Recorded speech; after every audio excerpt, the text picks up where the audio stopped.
kwanza pa mechi wanatengeneza nafasi nyingi kwa vile ambavyo wanaweza, kitu ambacho kimetokea kwa kiasi kikubwa, lakini hizo nafasi ambazo tutengeneza utakuwa na watu wa namna gani ambao wanaweza kuscore. Kwenye football nasema inavyotokea timu imetengeneza nafasi nyingi. Kazi ya mwalimu wa mpira wa miguu nasema ameshamaliza. Amemaliza kwenye kiwango ambacho ameifanya timu kutoka eneo la chini kwenye kuzuia kupita kwenye eneo la katikati mpaka kufika kwenye eneo la kushambulia. Unachokiona baada ya hiyo process yote kufika kwenye eneo la mwisho la kiwanja, unasema tactically mwalimu ameshamaliza kazi yake. Kwenye kuscore ni nani ambaye atascore, sio kazi ya mshambuliaji peke yake kwamba ni namba 9 au namba 10.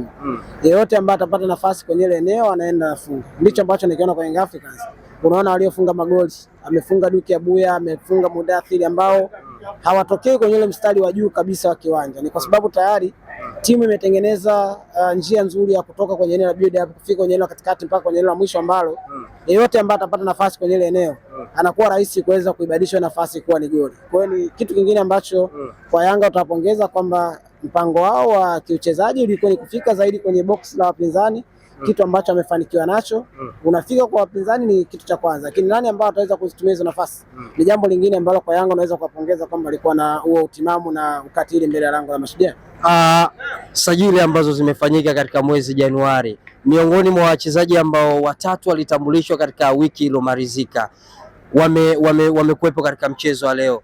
Mohamed Damaro Kamara amecheza katika eneo la kiungo, lakini Alan Okello Starboy kutokea Uganda naye amecheza kwa takriban dakika zote 90.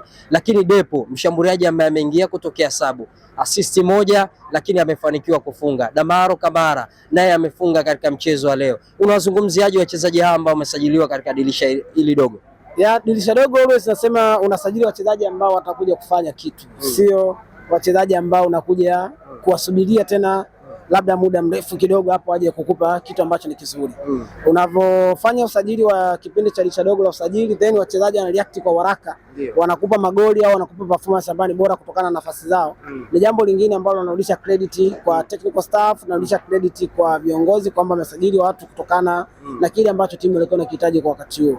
Ukiangalia kwenye eneo la kifundi, performance ya wachezaji kwenye maeneo, wamwangalia mtu kama Damaro, pengine anaweza akawa ameingia kwenye kosi Yanga, nasema mbona alikuwa anakosa nafasi huko alikotokea, lakini angalia role ambayo amepewa kwenye kosi ya Young Africans. Utakuwa unacheza mbele ya safu ya ulinzi, wewe ndio utakuwa mtu wa kwanza kulink ulinzi na viungo wa ushambuliaji, kitu ambacho amekifanya kwa kiasi kikubwa. Unaona mara kadhaa alipokuwa anatengeneza Yanga akatengeneza less defense ya watu watatu.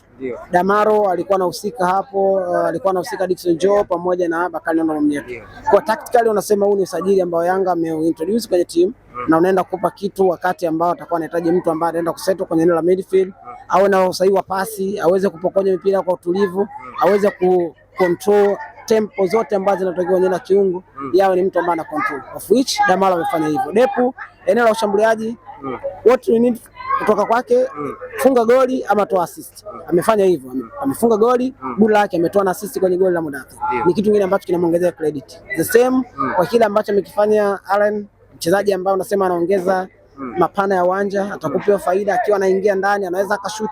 Ameattempt mara kadhaa, sina kumbukumbu sahihi kwamba ni mashuti mangapi ambayo ameattempt, lakini nimeshuhudia akiwa ana attempt kutokea nje ya 18. Kitu ambacho unasema ni credit nyingine ambayo Yanga anaongeza pengine kwenye ule mstari wa watatu nyuma ya mshambuliaji, kwa maana mstari wa Maxim Pacom anaongezeka sasa Alan Okello ambaye anaenda kukupa kitu kingine kwenye quality, daraja na pengine kukupa pia kitu kingine ambacho kitasaidia Yanga.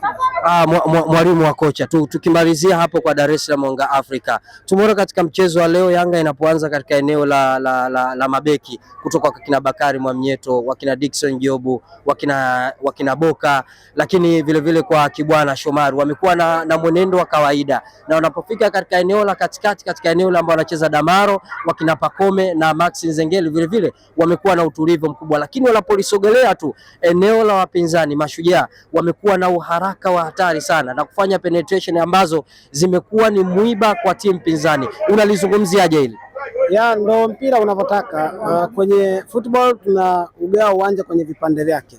eneo la kiulinzi, eneo la midfield na eneo la kushambulia. Ndio. Always nasema unapovuka mstari wa katikati kwenda kwenye la kushambulia, nini ambacho natakiwa kukiongeza? Speed na change of movement. Badilishane nafasi kwa haraka zaidi, pigeni pasi za haraka kwenye nafasi ili muweze kushambulia. Ndicho kitu ambacho mkifanya. Kwa hiyo ni jambo lingine ambalo nasema kwa wao, kwa jinsi ambavyo wamefanya ule ongezeko la speed pale juu. Hilo jambo ambalo linahitajika kwenye mpira ili uweze kufika malengo ya kufika juu. Mimi nikushukuru sana kocha wa mpira. Shukrani sana. Huyu alikuwa ni kocha wa mpira akielezea kile ambacho kimetokea katika uwanja huu wa KMC Dar es Salaam Mwanga Afrika dhidi ya Mashujaa. Dar es Salaam Mwanga Afrika akiondoka na ushindi wa mabao 6-0. Mimi ni Shisco JR kutoka JM News TV.